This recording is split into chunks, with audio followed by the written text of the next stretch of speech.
My parents forced me to drop out of college and work 3 exhausting minimum wage jobs, just to pay for my golden child sister to attend law school.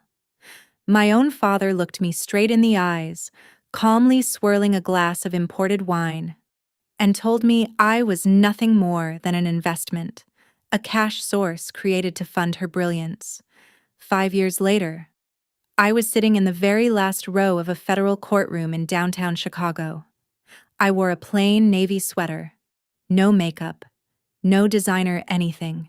And I watched that same sister Lillian West stand confidently at the plaintiff's table, dressed in a flawless $3,000 ivory suit, preparing to deliver the opening statement of her very first multi-million-dollar corporate case. She opened her mouth, but before a single word came out, the judge interrupted. The entire courtroom froze. The most feared judge in the Northern District suddenly leaned forward, her voice cutting clean through the silence. "Miss West, would you like to join me in chambers?" And in that exact second, my sister stopped breathing. Her husband stopped moving. My parents forgot how to exist. "Miss West, would you like to join me in chambers?" Those were the exact words spoken by the Honorable Judge Cassandra Hale into the microphone of courtroom 417. And she wasn't looking at Lillian.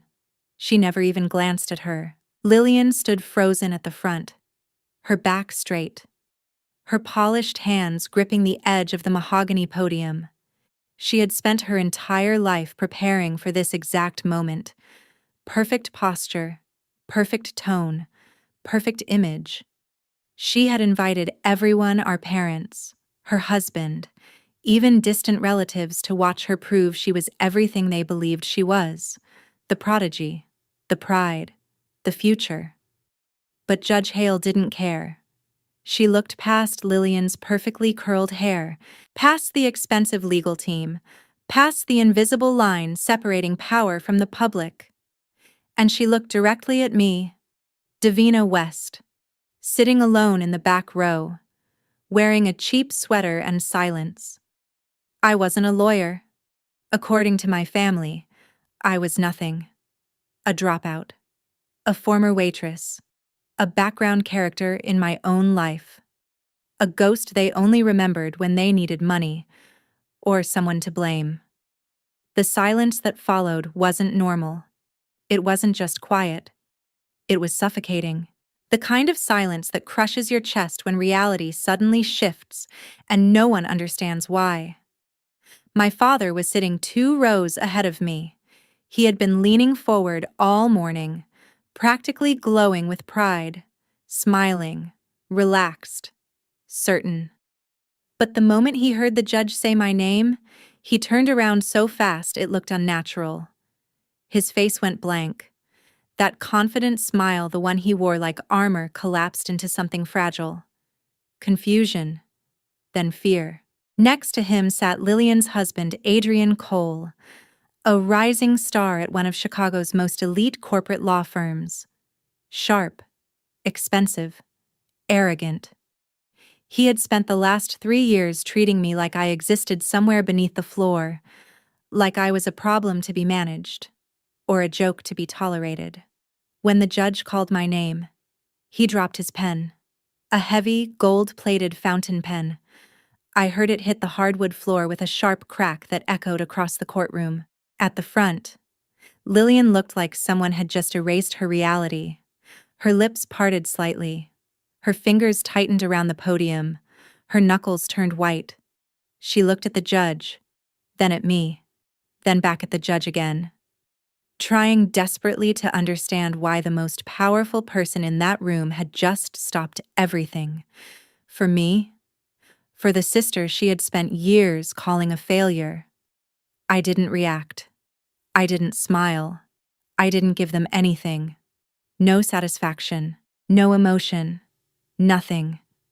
I simply reached down, picked up my worn black portfolio, and stood up. Slowly, calmly. I walked down the center aisle, each step echoing louder than it should have. I passed my father, still frozen. I passed Adrian staring at me like I didn't belong in reality.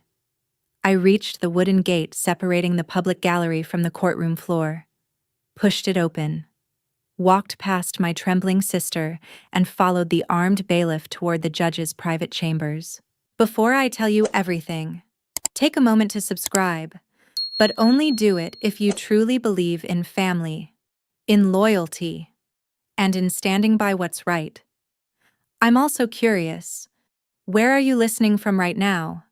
What's the weather like, where you are? Tell me in the comments. I read every single one.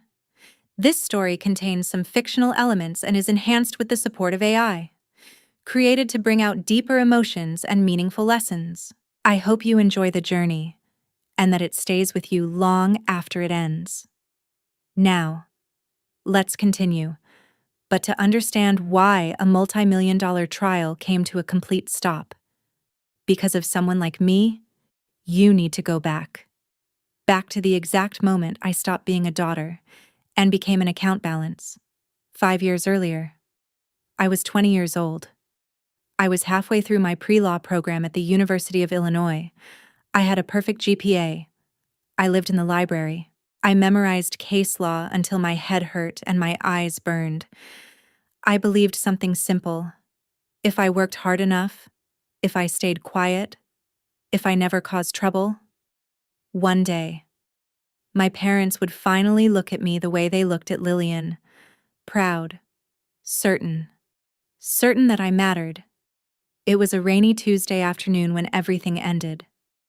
I walked into the bursar's office to finalize my registration for the fall semester. The clerk barely looked at me at first. She typed in my student ID, paused, and then frowned. That small pause was enough to make my stomach drop. She printed out a document and slid it under the glass. It was a notice from the bank. My tuition check had bounced. Not delayed, not pending. Rejected. The account had been closed. Just like that. No warning, no explanation, no backup. I remember standing there, staring at the paper, feeling like I had just been quietly erased. I took the train home in silence. The house in Oakbrook looked exactly the same as always. Perfect. Massive. Impressive. Green lawns trimmed to precision. A wraparound porch that looked like it belonged in a magazine. The kind of house that told the world everything inside it was stable and successful. I walked through the front door and immediately heard laughter. Loud, happy, celebratory. It was coming from the kitchen. I stepped inside, still holding the paper in my hand.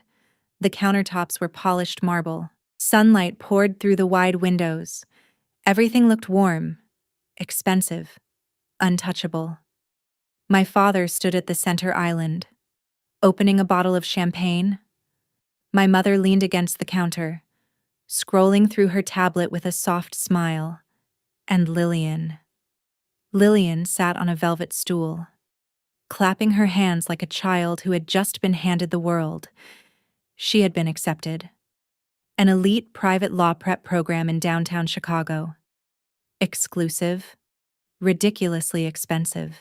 A direct pipeline into top-tier law schools. The kind of program most people couldn't even dream of affording. I walked forward slowly and placed the printed notice on the marble counter. The paper barely made a sound, but it was enough. The laughter stopped. My father looked down at it, then up at me. There was no surprise in his eyes. No concern, no urgency. Just calculation. He poured champagne into 3 crystal glasses. One for himself. One for my mother. One for Lillian. He didn't pour one for me. We restructured the education fund. Davina, my mother said casually, not even lifting her eyes from her screen. Her voice was light, indifferent, like she was explaining a minor household decision. Lillian's program requires full focus. She needs to live downtown, close to campus. Secure building, no distractions, no part-time jobs, no loans. She finally looked up, smiling faintly. Her potential needs to be protected. I felt something inside me collapse. Not loudly, not dramatically, just gone. I asked them how I was supposed to finish my degree. I reminded them I was already 2 years in. I reminded them I was at the top of my class. I reminded them they had promised me this since I was a child. All I needed was tuition. Just the basics. My father picked up his glass. He took a slow sip, deliberate, controlled, letting the silence stretch until it pressed against my chest. When he finally spoke, his voice was calm, flat, completely empty of warmth. You're going to get a job. Davina.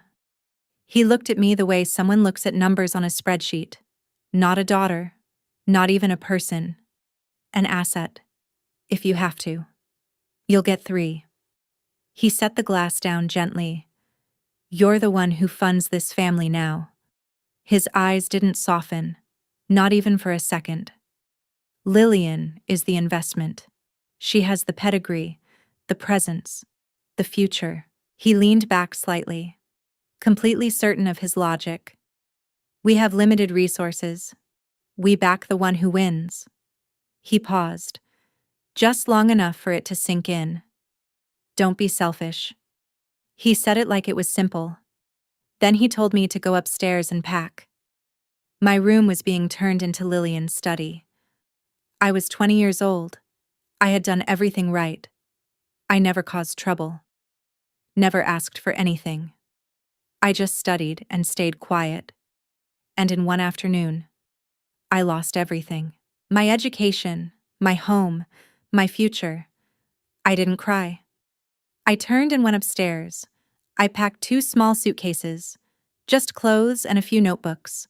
When I came down, they were still celebrating. No one looked at me. No one said anything. I walked out. That night, I moved into a small, cold studio. The next morning, I started working.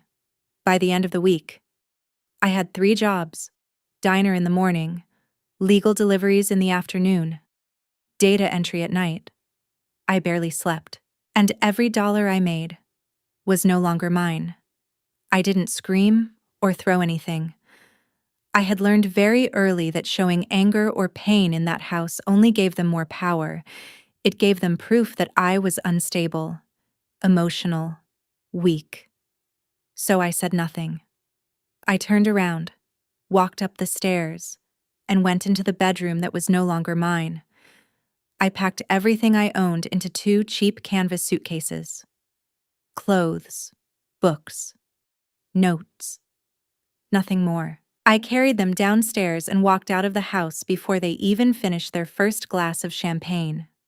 That same night, I moved into a tiny, drafty studio on the edge of Chicago. The old radiator rattled all night long. The single window faced a stained brick wall just a few feet away. The wooden floor was cracked and peeling at the corners. It was a violent contrast to the polished marble and quiet luxury I had grown up with. The next morning, I started looking for work, anything I could find. I took a morning shift at a busy, greasy diner. By the time I got home, I smelled like burnt coffee and industrial cleaner. In the afternoons, I worked as a legal courier, delivering subpoenas across the city. Doors slammed in my face. People shouted. Some refused to open at all.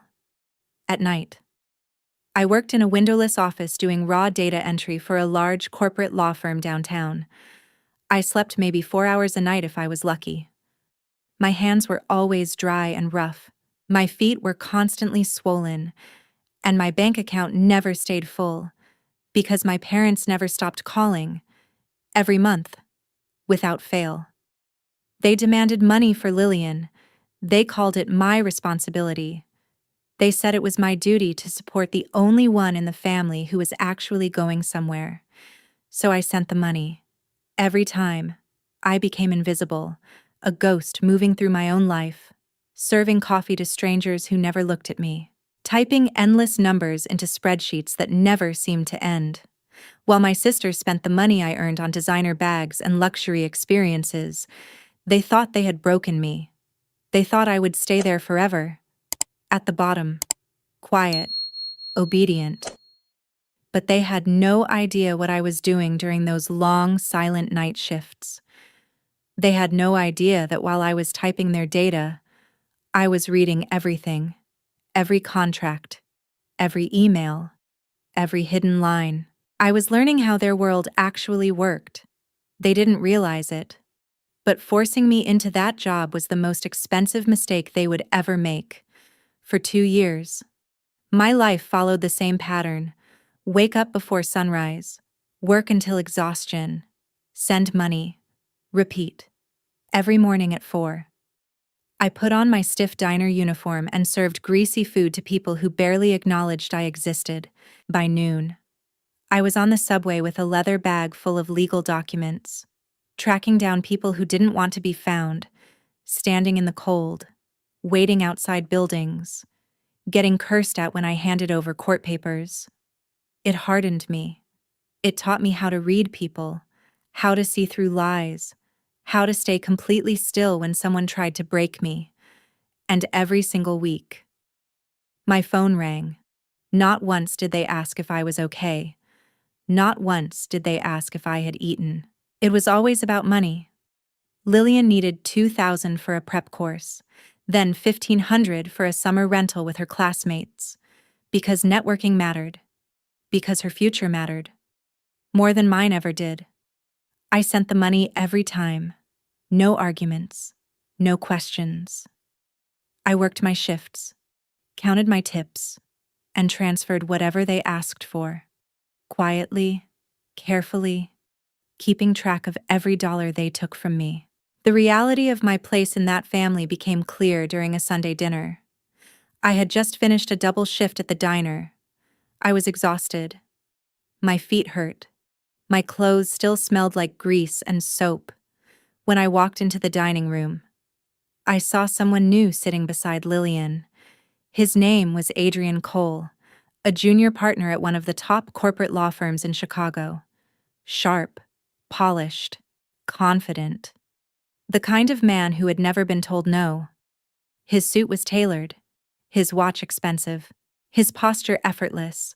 When I stepped inside in my worn jeans and cheap sweater, he looked at me slowly, from head to toe, like I didn't belong in the room. He leaned back, swirling his wine, and gave a small, amused smile.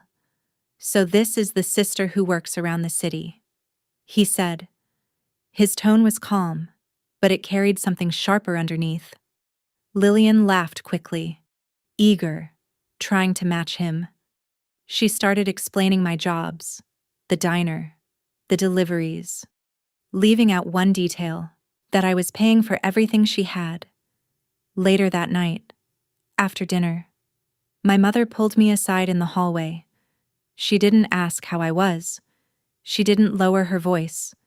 She just reminded me that Lillian needed money for textbooks.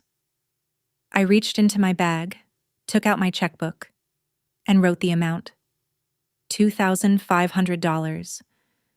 I handed it to her. No hesitation. At that moment, Adrian stepped out of the dining room. He looked at the check in my mother's hand, then at me, and smiled. "You should really think about appearances," he said, adjusting his tie. "It wouldn't look great if people found out a future attorney is being supported by someone working minimum wage jobs." He didn't raise his voice. He didn't need to. Everyone heard it. My parents laughed. My father even nodded, like it was a clever observation. That was the moment something inside me finally broke. Not anger, not pain. Something quieter. Final. They didn't just take from me. They enjoyed it. They needed me to stay small, to make their version of the world make sense. I didn't respond. I put on my coat and walked out. They stayed inside, laughing, certain, untouchable. That night, I went to my shift at the law firm. The building was silent, cold. From midnight to morning, It felt like a different world. Just security guards, cleaning staff, and people like me, the ones no one noticed. We worked in the basement. No windows. Just rows of computers, stacks of files, and the constant hum of servers. Most people typed without thinking. Just numbers. Just data.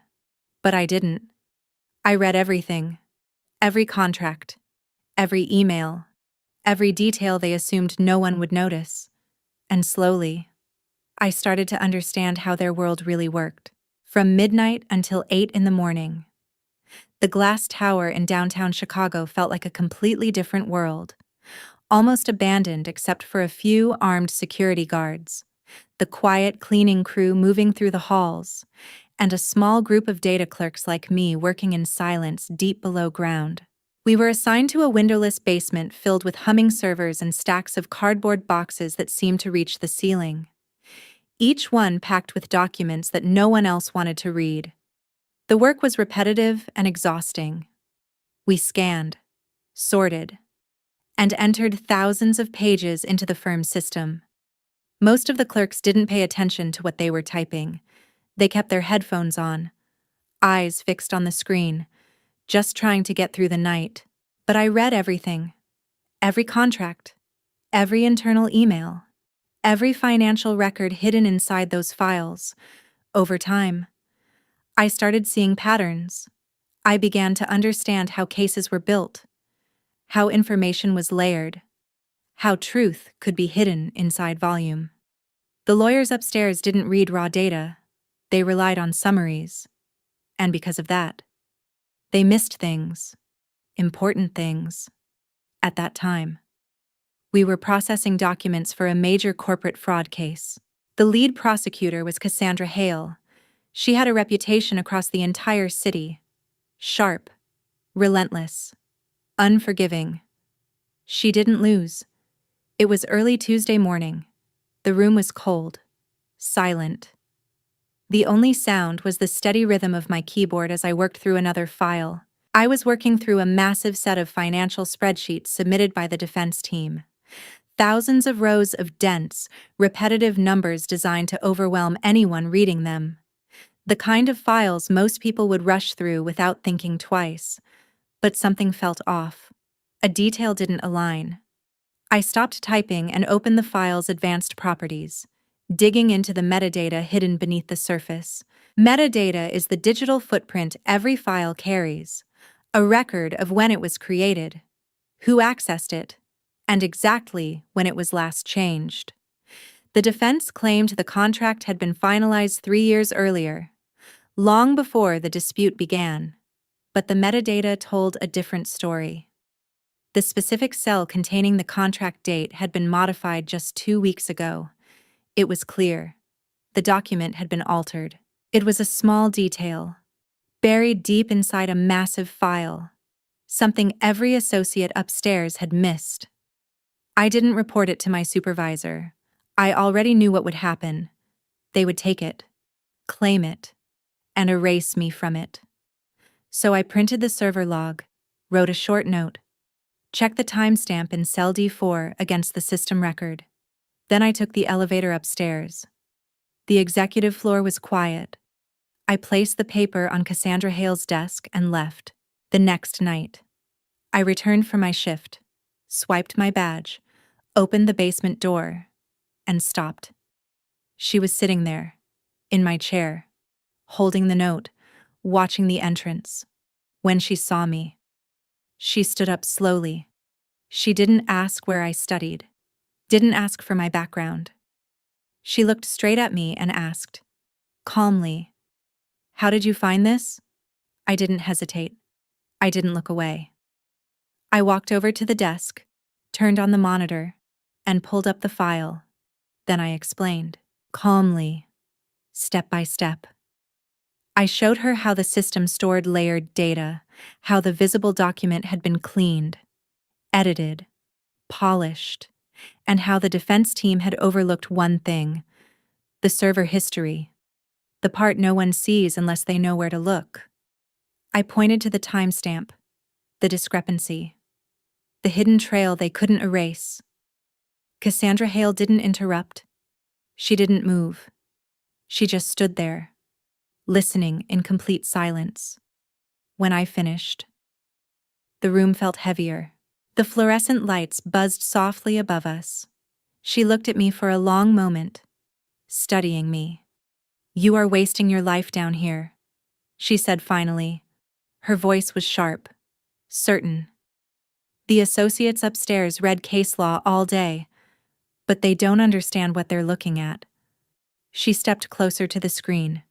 "They don't see how lies are built." Then she looked back at me. "I need someone who does." That night changed everything. She didn't ask for my resume. She didn't care about my degree. She cared about what I could see. After that, she started bringing me in quietly, not to argue cases, not to stand in court, to learn something else, something more valuable. She showed me how the system really worked, how cases were won before they ever reached a courtroom, how to follow money across accounts no one was supposed to find, how to recover communications people thought were gone forever, how to turn data into leverage, into pressure, into control. I learned quickly, faster than I expected, and I understood something. This world wasn't about who spoke the loudest, or who wore the most expensive suit. It was about control. Control of information, control of truth, control of what could be proven. And while I was down there learning all of that, Lillian was spending everything I earned. Learning how to perform, how to sound confident, how to win attention in a room. She was learning how to look powerful. I was learning how to end cases before they even began. I was learning how to end a case before it ever reached a courtroom. And in that cold basement, I made a decision. I wasn't going back to college. I wasn't going back to classrooms, lectures, or theories that didn't match the real world I was already inside. I chose a different path, quiet, invisible. I took every dollar I had left and invested it into specialized digital forensic certifications. No shortcuts, no guidance, just long nights in my freezing apartment, teaching myself how systems worked, how data moved, how it could be hidden, and how it could be found again. I learned advanced extraction methods, encrypted server structures, metadata analysis at a level most people never even heard of. Cassandra Hale didn't advertise what I could do. She introduced me carefully to the right people, a small circle of elite litigators who didn't care about degrees. They cared about results. They needed someone who could find what others missed, someone who could uncover the truth buried inside layers of data.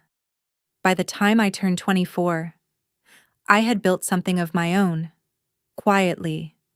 Davina West Consulting. I wasn't a lawyer. I didn't stand in court. I worked behind it.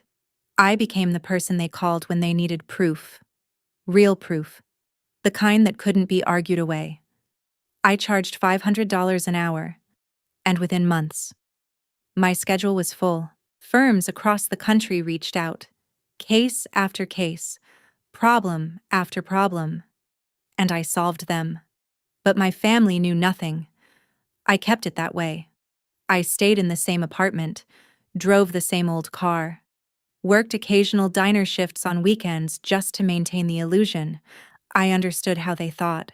If they knew the truth, they wouldn't change. They would take, demand, control. So I stayed invisible. Let them believe I was still the failure they had defined, the ghost they created. The first time I said no came 3 months before Lillian's wedding. It was a normal Tuesday, at least.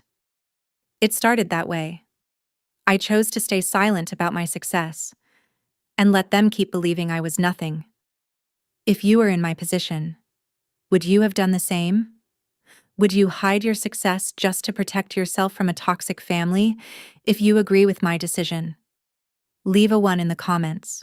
I was sitting behind the heavy wooden desk in my private office in downtown Chicago, reviewing a confidential agreement for a new client, the kind of contract that required precision, patience, and absolute focus. The city stretched out beneath the glass windows behind me, quiet and controlled. Nothing like the chaos I had once lived in. Everything in that room was deliberate, earned, and mine. My phone vibrated.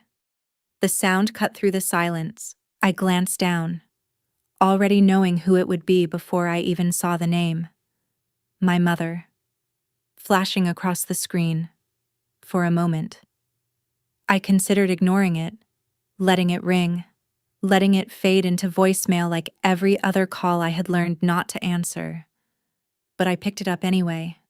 I answered. She didn't say hello. She didn't ask how I was doing, or where I had been, or whether I was even alive. She went straight into it. The wedding, flowers, decorations, logistics, expenses.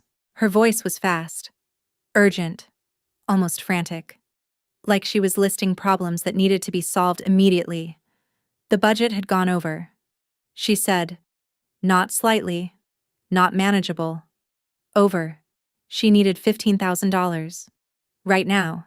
No hesitation, no space for discussion. She explained that Adrian's family expected a certain level of presentation, that the venue had to look flawless, that the arrangements needed to reflect status, success, refinement. She said it like it was obvious, like it was my responsibility, like it had always been my responsibility.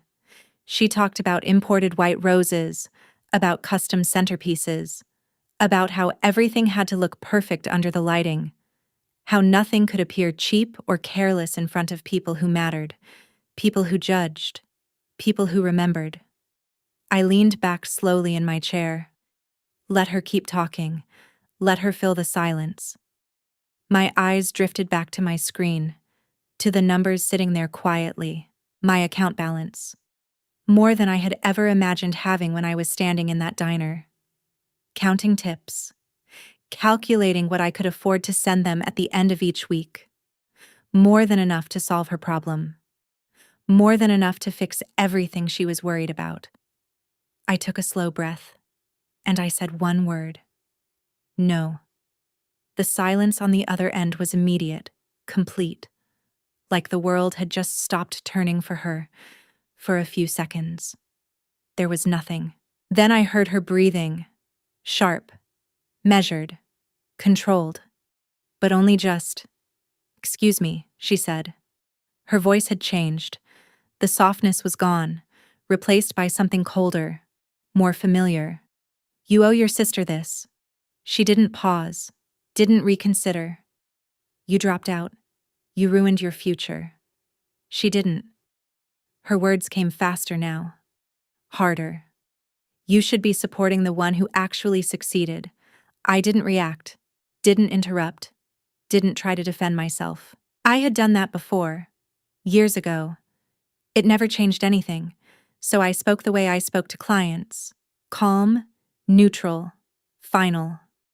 "My account is no longer available for your requests," I said. "You and Dad can handle the wedding expenses yourselves." There was a pause. Short, sharp. And then I ended the call. I didn't wait for a response. Didn't give her time to argue. Didn't give her the satisfaction of thinking she still had access to me. An hour later. My phone lit up again. A message this time. From my father. Short, direct. "You are selfish. A complete disappointment. Don't come to the wedding if you can't support your sister." I read it once, then again. No surprise. No anger. Just confirmation. I went anyway. Not to celebrate. Not to support. To observe. I wanted to see them clearly, without the version of me they had built, without the money they had always expected. The wedding was held at one of the most expensive hotels in Chicago, the kind of place designed to impress before you even walked through the doors. Everything about it was excessive, carefully curated, perfect. I didn't buy anything new. I wore a simple black dress I had bought years ago. Plain, unremarkable, invisible. When I stepped into the ballroom, the scent of white roses hit me immediately, heavy, almost suffocating. Thousands of them, imported, arranged in perfect symmetry. Crystal chandeliers reflected light across polished floors. Music drifted through the room, soft and controlled.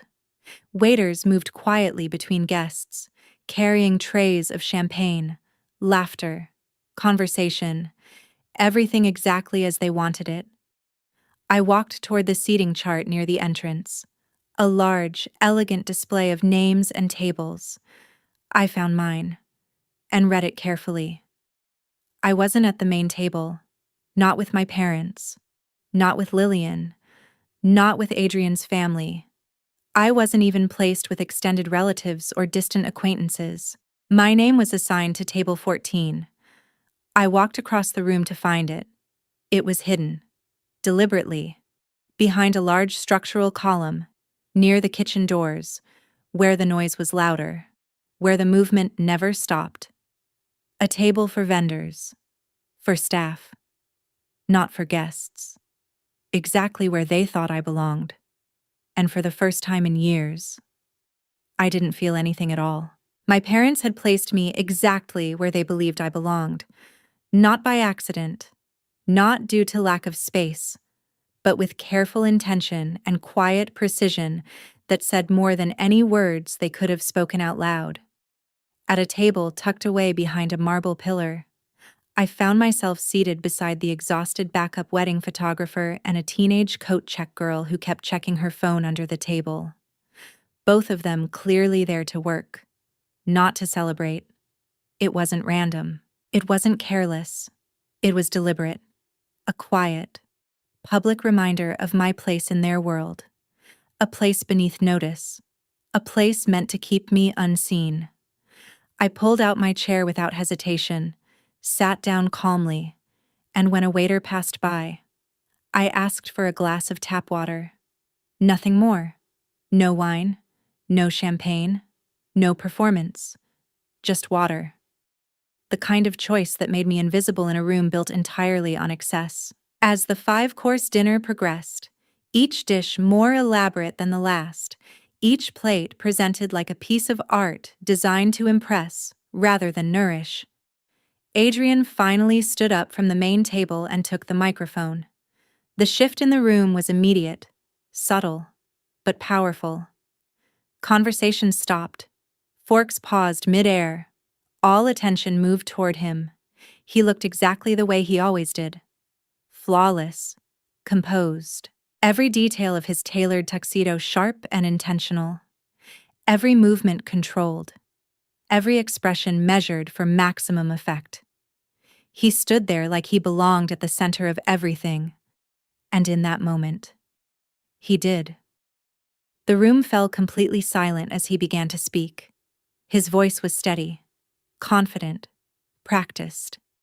He spoke about Lillian, her intelligence, her discipline, her achievements. He described her as if she were something rare, something exceptional, something worthy of admiration. He told the room she would be joining his firm as an associate, his tone carrying pride not just for her, but for himself, for the decision, for the image they created together. The guests responded exactly as expected.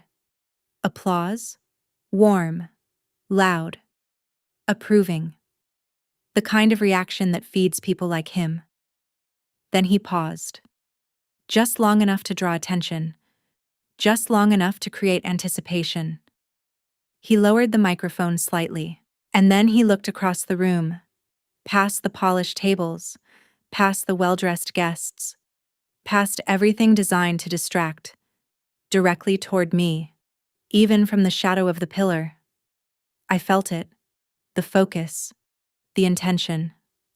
A small smile formed on his face, not warm, not kind, calculated, sharp, deliberate. She earned all of this through talent and discipline. he said smoothly. Then, without breaking his rhythm, without raising his voice, he added, "Unlike some people who choose easier paths and settle for less," the words landed exactly where he wanted them to. Not loud, but clear. My father nodded immediately, proud, visible, as if he had been waiting for that exact moment. Lillian laughed softly beside him, a light, practiced sound, the kind that signaled agreement without needing to say anything at all. I remained still, hidden in the shadow, drinking water, invisible, untouched by the performance unfolding just a few meters away. Then my phone vibrated, a small, quiet interruption. I reached into my bag slowly and checked the screen beneath the table, careful not to draw attention, careful not to shift the image they had built of me. It was an email, encrypted, marked urgent, from the executive board of a global technology corporation based in California. Short, direct, confidential. They had officially retained my firm, Davina West Consulting, lead digital discovery for a $50 million corporate espionage case. The retainer had already been transferred. I glanced at the number, then looked again. It was more than the entire cost of the wedding happening around me. Combined. Every flower, every light, every detail designed to impress, reduced to a number that barely registered in my world anymore. I locked my phone, slipped it back into my bag. Then I looked up again, at Adrian, still standing under the lights, still speaking, still certain of his place. I allowed myself a small smile, barely noticeable, then took another slow sip of my water. They believed in appearances, in titles, in what could be seen and applauded. They believed power came from being at the center of attention, from being acknowledged, validated, admired. But everything they had built rested on something fragile, something invisible, something they didn't understand. A lie. And I understood lies better than they ever could. I understood how they were built, how they were hidden, and most importantly, how they could be dismantled, completely. 2 weeks before the courtroom, I was 27. My company had grown in silence, not through announcements, not through recognition, but through results. From a single laptop in a cold apartment where I counted every dollar, to an entire secured floor in a corporate tower downtown. Glass walls, private access, systems no one outside could touch. No noise, no attention, no need to prove anything. Just leverage. The kind that doesn't need to be seen to be powerful. The kind that changes outcomes before anyone even realizes a game is being played. And as I sat there, behind that pillar, exactly where they thought I belonged, I realized something with absolute clarity. They had never seen me. Not really. And because of that, they were completely unprepared for what was coming next. I owned everything. Not just in name, but in reality. The company, the clients, the outcomes, every decision, every strategy, every result flowed through me. I had built it piece by piece, quietly, without anyone watching, without anyone helping. And now I had a full team of highly specialized analysts working under me. People who understood the same hidden systems I did. People who knew how to see what others missed. My net worth had crossed into 8 figures without a single announcement, without a single celebration. It just happened. Slowly. Silently. I didn't need the old car anymore, but I kept it. Parked in a rented garage, maintained just enough to run, just enough to look like nothing had changed. I only used it for one place, my parents' house, because the illusion mattered. It protected everything I had built. As long as they believed I was still struggling, still stuck, still beneath them, They would never look closer. They would never ask questions. They would never try to take control. Their belief that I was nothing became the strongest protection I had. One Sunday, my mother sent me a message. Short, direct, demanding, dinner, mandatory. Lillian had something important to announce. I didn't hesitate. I drove out in the same old car, the engine making that familiar grinding sound when I turned. The same sound they had always associated with failure. When I arrived, I parked far from Adrian's new sports car, making sure it was visible, making sure the contrast remained intact. I walked up the driveway like I always had. The same path, the same house, the same version of me they expected to see. Inside, nothing had changed. The smell of expensive food filled the air. Heavy wine, polished surfaces, everything controlled, everything curated. The table was set with precision, silverware aligned perfectly, plates untouched. Waiting. Lillian sat at the head, relaxed, confident, like she had already stepped into the life they had always imagined for her. Adrian sat beside her, composed, observant, satisfied with everything in front of him. My father stood near the table, carving the meat with steady hands, smiling in a way I hadn't seen in years. Not forced, not restrained, genuine, pride. She had finally arrived. Her first major case? A corporate dispute worth millions. Exactly the kind of case they had always talked about, always expected, always believed she would handle. I took my seat at the far end of the table, near the kitchen, out of sight, out of focus, exactly where they had always placed me.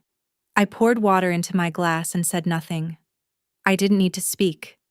I just listened. Lillian talked the entire time, confident, certain, like the outcome had already been decided. The opposing counsel is completely terrified of me, she said, lifting her fork slightly as she spoke, her tone casual but deliberate, making sure everyone heard. They're a small firm, nothing serious. I'm going to shut them down in discovery. Adrian nodded beside her, reinforcing every word. Her filings were flawless, he added, taking a slow sip of wine. She has instinct. She knows how to control a case. My father raised his glass, the moment building exactly as they wanted. To my daughter, he said, his voice warm with pride, the one who was always meant for this. Lillian smiled, absorbing it, holding on to it, letting it reinforce everything she believed about herself. Then she looked at me, and everything changed. The warmth disappeared, replaced by something sharper, more calculated. Davina, she said lightly, as if she were offering something generous. Since you embarrassed this family at my wedding, I'm giving you a chance to fix it. She paused just long enough. I need a new outfit for my trial. A white suit. $3,000. Her voice stayed calm, controlled. Like it wasn't a request. Like it was expected. Pick up more shifts and get it for me by next week. No hesitation. No doubt. I didn't react. Didn't argue. Didn't show anything.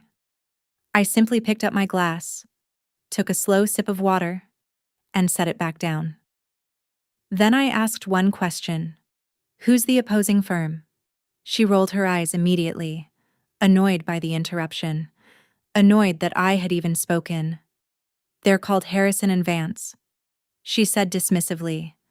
Not that it matters to you. For a moment, everything slowed. I kept my expression neutral, still, controlled. But inside, something shifted. Because I knew that firm, not small, not insignificant, and definitely not unprepared. They were one of the most aggressive corporate defense firms in the state. More importantly, they were my client, the case she was so confident about. the one she believed she would dominate. I had been working on it for weeks. I had seen everything, every document, every file, every hidden layer of evidence, and I knew something she didn't. Something no one at that table understood. Something that would not just weaken her case, but destroy it completely. I knew the truth. Not a suspicion, not a theory, a fact. Her client was lying. The real estate developer had fabricated an entire chain of internal emails, carefully constructing a narrative that made it look like the opposing company had breached the contract first, shifting the entire foundation of the case in his favor. The emails were clean, convincing, structured to withstand surface-level scrutiny, but they were still fake. Every detail had been engineered, and Lillian had taken them at face value. No hesitation, no verification. She had filed them directly into federal court as official evidence. Exhibit C, a centerpiece. The kind of submission meant to anchor a case. She wanted a fast win, a clean, decisive victory.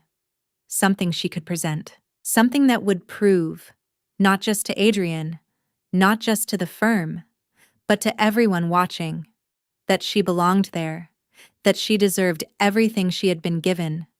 But she hadn't checked the data. She hadn't questioned the source. She hadn't brought in anyone who understood how to read beyond the surface. If she walked into that courtroom and presented those emails as legitimate evidence, she wouldn't just lose the case. She would be committing perjury. On record. In front of a federal judge. It wouldn't be a mistake. It would be a career-ending violation, sanctions, public humiliation, possibly disbarment. Everything she had worked for would collapse in a matter of minutes. I sat at the end of the table, watching her laugh with Adrian, her confidence unshaken, her certainty absolute, completely unaware of what was waiting for her just ahead. I had a choice. Stay silent. Let it happen. Let reality unfold exactly as it would. Or speak. Tell them the truth. Give them one chance. Just one. I made my decision. The next morning. At 7. I drove back to the house. The sky was pale, the air cold and sharp. Cutting through everything, and for the first time in a long time, I felt nothing. No anger, no resentment, no hesitation, just clarity. I walked up the stone path and saw my father sitting on the porch, exactly where he always sat in the mornings, calm, comfortable, reading his paper like nothing in the world could disturb him. When he noticed me, his expression shifted instantly. Annoyance, immediate. "What are you doing here?" he said sharply. "I told you not to come back without the money." I stopped at the top of the steps, didn't move closer, didn't step into his space. "Dad," I said, keeping my voice steady, controlled. "You need to call Lillian, right now." He lowered the paper slowly, looked at me, first confused, then irritated. "What are you talking about?" "She needs to withdraw Exhibit C from her case," I said, immediately. He stared at me, for a moment. There was no reaction. Then he folded the paper and set it aside. The look on his face changed. Not concern, not curiosity, disdain. "Explain," he said. "She needs to check the email timestamps," I continued. "The files don't match the system records. The data was altered after the fact." I kept my tone even, clear, precise. Her client fabricated those emails. If she presents them in court, it becomes perjury. There was silence. 10 seconds. Heavy. Still. Then he laughed. Loud. Sharp. The sound cut through the quiet morning and echoed across the yard. He stood up and stepped toward me. "Are you serious right now?" he said, pointing at me like I had just said something absurd. "Do you even hear yourself?" His expression hardened. "You're a waitress," he said. You deliver paperwork for people who actually matter. You don't understand anything about corporate law. It's not law, I said quietly. It's data. The files are altered. The timestamps don't match. The defense already knows. I tried one last time. Just tell her to check the source files. He stepped closer. The distance between us disappeared. Anger replaced everything else. You're jealous, he snapped. That's all this is. His voice rose. Louder now. Sharper. You failed. She didn't. And now you're trying to drag her down with you. He pointed toward the driveway. Leave. Then. Colder. Don't come back unless you have the money. I didn't move at first. I stood there, looking at him, really looking, not at what he was saying, but at what he believed. And in that moment, I understood something completely. He needed me to be nothing. He needed me to stay in that position, because if I wasn't, if I was right, then everything he had built his identity around, everything he had justified, every decision he had made, would fall apart. I nodded once. No argument. No explanation. I turned and walked away, step by step down the path, got into the car, closed the door, and drove. I had said what needed to be said, clearly, directly, without distortion. They chose not to listen, and that choice came with consequences. The outcome was already decided. They just didn't know it yet. 2 weeks later, I was sitting in that courtroom. The door closed behind me with a soft, final click, and in that instant, the noise from the courtroom vanished completely, as if someone had cut the sound out of the world, the tension, the whispers.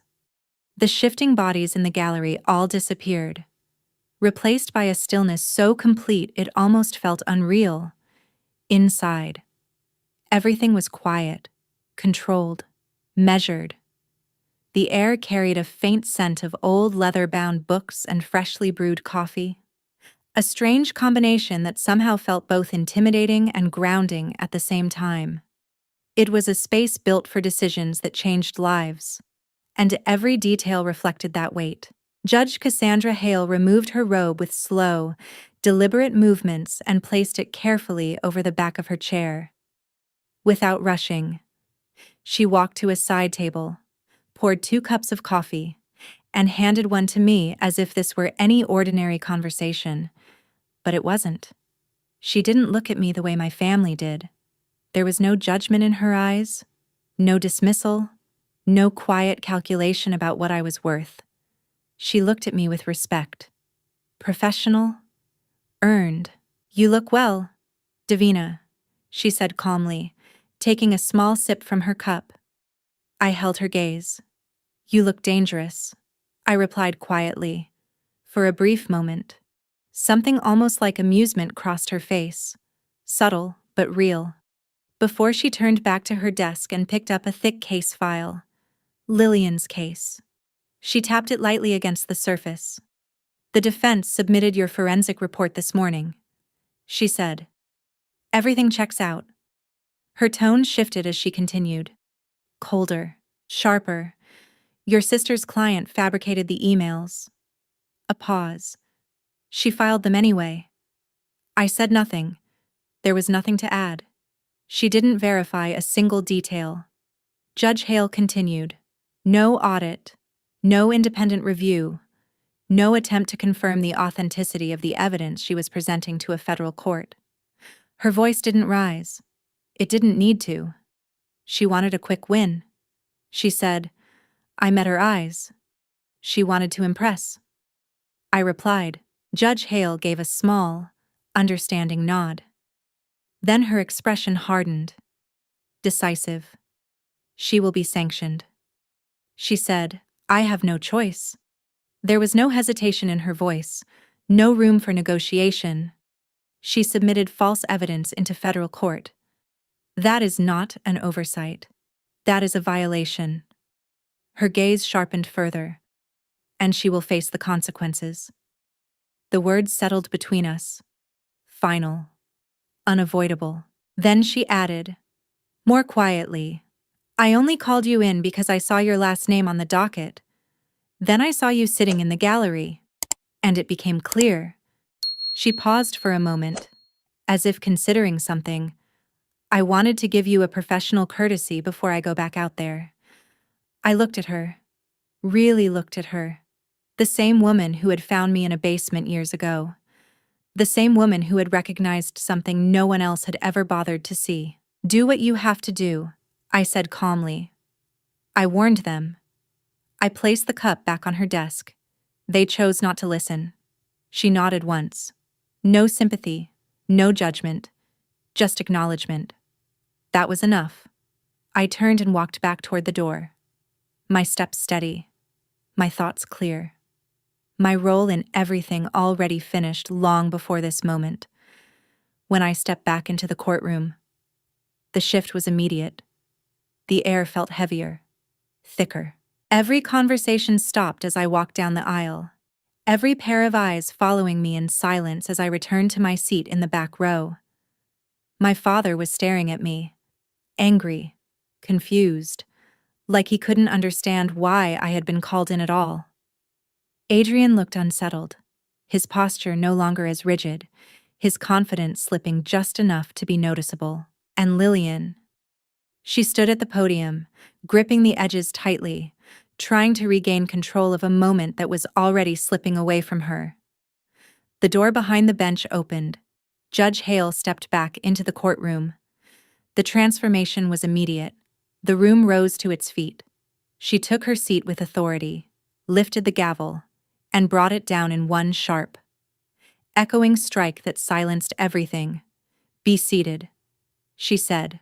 Firm, controlled, absolute. And then it began. Miss West, Judge Hale said, her voice cutting cleanly through the room. Before you begin your opening statement, I want you to review the defense's supplemental filing regarding your Exhibit C. Lillian froze. It wasn't dramatic. It was subtle, but it was enough. Her hands tightened around the podium as she shuffled through her notes. Her movements no longer confident, no longer precise. She looked down, then up, then back down again, searching. At the defense table, the lead attorney from Harrison and Vance stood up smoothly, adjusting his jacket with calm, practiced ease.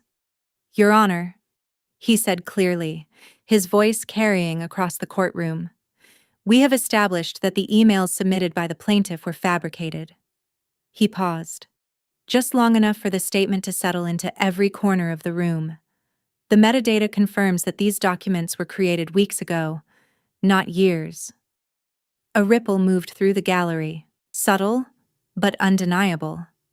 We move to dismiss the case, he continued, and request sanctions for the submission of false evidence. Lillian stepped forward, gripping the microphone tightly, her composure slipping. That's impossible, she said, her voice cracking despite her effort to control it. We verified everything with our client. The documents are real. You verified nothing. Judge Hale responded sharply. Her voice filled the room. Cold. Unyielding. The metadata clearly shows these files were created 21 days ago. She leaned forward slightly. Did you consult a forensic expert before submitting this evidence? Lillian said nothing. There was no answer she could give before the silence could settle. Adrian stood up from the gallery, breaking protocol without thinking. Your Honor, our firm stands by. Sit down, Judge Hale said. Immediate. Final. You are not part of this proceeding. The room went completely still. Adrian slowly lowered himself back into his seat, his face losing color, his confidence collapsing in real time. Judge Hale turned back to Lillian. Your failure to verify evidence is unacceptable, she said. Her tone sharpened further. You have submitted false documents into federal court. Lillian's hands trembled against the podium. This case is dismissed. Judge Hale continued. Sanctions will follow. The gavel came down. Once. And it was over. Just like that. Months of preparation, years of expectation, gone. In seconds. Outside the courtroom, everything unraveled. Lillian leaned against the wall, crying openly now, her carefully constructed image shattered beyond repair. Adrian paced the hallway, phone pressed to his ear, his voice low and urgent as he tried to salvage what little he could. But there was nothing left to control, nothing left to fix. The damage had already been done. My parents looked older, not just tired, broken. When I stepped into the hallway, my father saw me immediately. He walked straight toward me, ignoring Lillian completely. "What did you say to her?" he shouted, pointing at me. "What did you do?" His voice was loud, uncontrolled. "You ruined this. You destroyed her case." Before he could continue, the courtroom doors opened. The lead attorney from Harrison and Vance stepped out. Composed. Calm. He walked past my father without even looking at him. Then stopped in front of me, extended his hand. "Excellent work," he said clearly. "Your analysis saved our client over $30 million. The hallway went quiet. Completely. He continued speaking. "We've sent the final payment to your office." My father lowered his hand slowly, confused. Lillian stopped crying. Adrian didn't move. His phone slipped from his hand and hit the floor. He looked at me, like he was seeing me for the first time. "Your firm," he said quietly, and everything they believed collapsed. I looked at my father, then at Lillian, then at Adrian. "I was never your cash source," I said quietly. "I own the company." They didn't speak. "I handled digital forensics for the firms you wish you could work with." My voice stayed steady. "I warned you." No one answered. There was nothing left to say. I picked up my portfolio and walked away.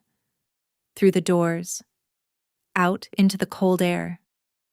The car was waiting. I got in and told the driver to take me back. I had work to do, and nothing tying me back anymore over the next months. Everything changed. Not because I did anything, because they did. Adrian's firm reacted first. The case had been public, the failure visible. They couldn't ignore it, and neither could anyone else. Adrian's firm acted immediately. The next morning, he was called into a closed meeting. No discussion, no second chances. They stripped him of his major accounts, told him directly that the failure in court had damaged the firm, that it was his responsibility, and it was unacceptable. He didn't argue. He didn't defend her. Within 2 days, he was gone. He packed his suits, left the apartment, filed for divorce before the week ended. He refused to support her, said her actions had cost him everything. Lillian was left alone, in a place she couldn't afford, with nothing stable left. Then came the next step, the ethics board. Judge Hale followed through. The report was submitted, detailed, unforgiving. Lillian was called in. A formal hearing, public. She tried to explain, blamed the client, blamed Adrian, even tried to shift the focus to me, but none of it mattered. The evidence was clear, the decision was final, her license was revoked, and with it, everything she had built disappeared. Her education meant nothing now. All the money, all the sacrifice, gone. She had no license, no income, only debt. And a public failure no firm would forget. No one would hire her, not even for the simplest position. But the real collapse came next. My parents. I ran a full financial check, quietly, legally. What I found wasn't surprising. My father had taken out a second mortgage, a large one. He used it to pay for everything, her tuition, her programs, the wedding. He believed it would pay off, that she would succeed, that she would return it all. That belief was gone, with no income and no career. The payment stopped. The bank didn't wait. 4 months later, foreclosure began. The house was no longer theirs. The same house he once stood in and called me useless. Now it was being taken. I drove past one afternoon, just to see. A moving truck was in the driveway.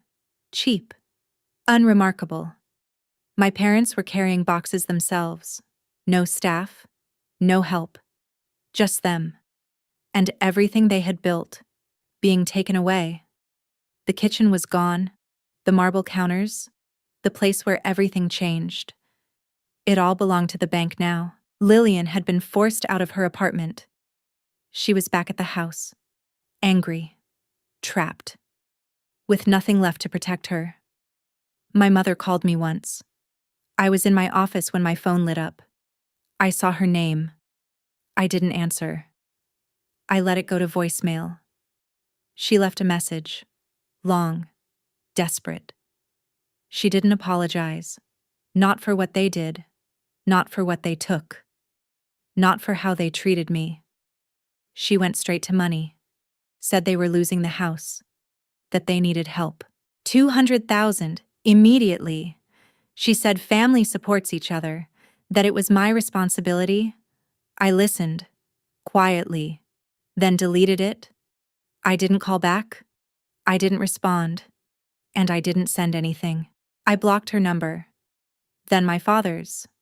And finally, Lillian's, cutting off every remaining line of contact without hesitation or second thought.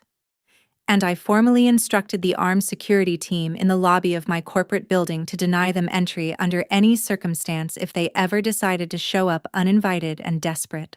They had told me to build my life on my own, to survive without them, to stop expecting anything. And I did exactly that. Only I built something far beyond what they ever imagined. Something controlled, protected, and completely out of their reach. With barriers they could never break through. I am now 28 years old, and my firm has secured a federal contract to investigate large-scale corporate fraud across multiple states, while I live in a private penthouse overlooking the city, far removed from everything they once used to define me. I no longer work exhausting shifts, no longer chase approval, and no longer waste time trying to prove my worth to people who chose not to see it. I learned what truly matters. You don't win by arguing. You don't win by asking to be understood. You win by knowing the truth, building strength in silence, and letting reality expose everything in its own time. My parents placed everything they had on one outcome, convinced it would carry them forward. And they never once considered what would happen if they were wrong. They never realized they had chosen the wrong side, and by the time they understood it, there was nothing left for them to stand on. I want to leave you with a few truths I learned from surviving everything they tried to turn me into. First, being related by blood does not give anyone the right to break you. And walking away from people who harm you is not betrayal. It is survival. Second, silence can be stronger than any argument when you use it with purpose, because while others are busy proving themselves with noise, you are building something real with facts. Third, real power does not need attention to exist, and while my sister needed a stage to feel important, I built something far greater where no one could interfere. Fourth, you cannot save people who refuse to see the truth. And sometimes the only thing left to do is step aside and let reality teach them what you already tried to explain. Fifth, your value is not defined by a degree, a title, or someone else's approval. Because the moment you understand how the world actually works, you stop needing permission to succeed. If this story touched you in any way, you have the power to do something meaningful right now. A simple like or subscribe isn't just support for this channel. It helps this story reach someone who might be going through the same thing in silence. Your comment could be the words that give someone strength to walk away, to stand up, or to finally see their own worth. When you share this video, you're not just passing along content, you're helping someone change their life.